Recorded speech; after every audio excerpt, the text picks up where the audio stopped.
Hello everybody, welcome back. Let's have a look at some of these charts. We'll start with Bitcoin. So we've had a nice run, continuous move yesterday. We're still green today as well actually. So we're thinking about the low, random low to the random high. It's now 14% up, which is quite a big move for Bitcoin. Teasing the idea, I don't know if you can count it or not, maybe some exchanges do, with a new all-time high yesterday. So it doesn't take long, does it really, for everything to flip and just sort of reverse back round again. Again, the key here for me was always that 21 exponential, which was more or less holding as it did here and here. Again, you know, it's not the greatest odds, a 65% chance that it will. That's all. But again, you know, there's still odds in your favour that it will remain above that portion of the Bollinger Band. And again, we had the trend signal, which is still in play on the weekly, uncancelled, unchanged. Talking of trend signals, though, we've now got one. Well, I mean, I prefer them to cross and diverge, but we are looking at one basically on the daily. So this I mean, technically this is a trend signal that's kicked in. It follows a negative cross here as well, though. So we've got negative and then positive. I don't usually like these ones. I'm just pointing out that there is one. And so long as this cheeky span doesn't close back inside the price action, which would mean a catastrophic dump all the way down below 112,000, or the red crosses the blue, which is probably more likely given how sort of weak it is at the moment.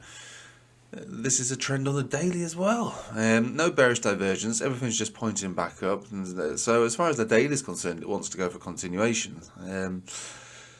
The 4 hourly is where it looks a little ready for a pullback, but again, pullback is different to reversal. You know, we're just looking for a pullback. So we had overheated reads over here, and then finally a drive of bearish divergence on the money flow index and the RSI. So it's right that it does come back down.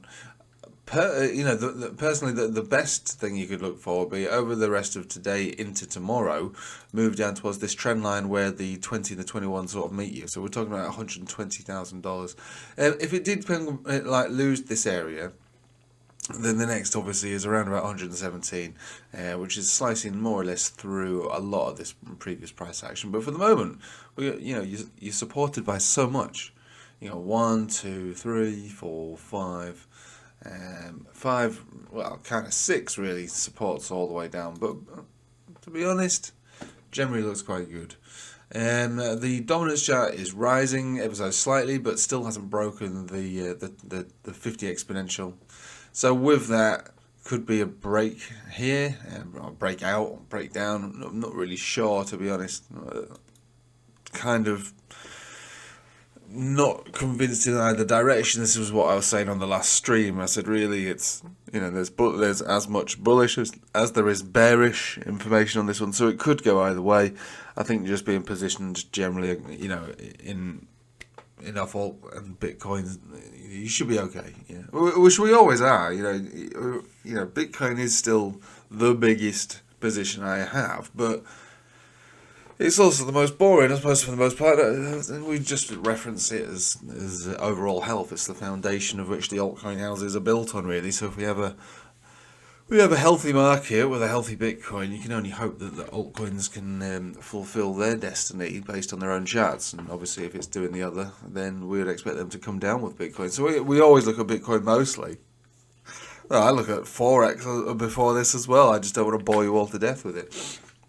But if we're looking at the dominance chart on the 4 hourly, you've got that retest of the 200 exponential. So that's usually a good sign for a bounce and a continuation on that one. So that's your 4 hourly. The daily again, sort of pushing that resistance, and the weekly is obviously bearish like a mother. We've got back above the horizontal, but from moving averages, you've got the 10, 50, 20, 21. And then obviously horizontal here, you've got all this bearish divergence, and now got some hidden bullish divergence. So if we did see Bitcoin dominance rise, I wouldn't be surprised. Or if we saw it get rejected on any one of these moving averages, I wouldn't be surprised also.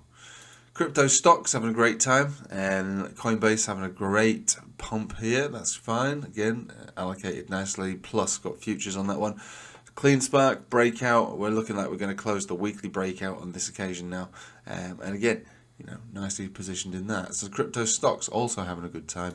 Let's have a think about the Ethereum. So Ethereum's breaking out hopefully on this weekly as well. So if we can close a weekly at this price or higher, we've got a breakout. Be moving up to 4,800 quite easily, I think, on this occasion now. So a retest of that previous local high, maybe the new all-time high after that. When it comes to the situation with the daily, you're above all moving averages. You want to see a portion of a leading portion of the cloud go green here, because if we are going to get a signal, the itchy cloud, it's likely to be a pump signal. Blue probably going to cross this red inside the cloud, which is fine. Cheeky span above the cloud as well. So we're just waiting for a couple of things, and you get yourself a pump signal. Hopefully that pump signal will be enough to break the 4,800, but if it's not, it's no big deal. Pump signal's a pump signal, you take it for what it is. You've got golden crosses forming down here on the 4-hourly, which is nice. Pump signal was generated around 4,300, which is also good. A little bit of bearish divergence now, so if we did pull back any one of these areas, 4,004, 4,003, I don't think we should be looking for any lower than that. So those are the zones that we should be looking for. XRP broken out as well. So obviously it broke out of this a little while ago. On the weekly, we're looking at just a casual turnaround now, respecting the support at the 21 exponentials, just like Bitcoin. So we're happy with that. As far as the daily is concerned, we broke, retested, and we're now sort of floating above all moving averages, but inside the cloud.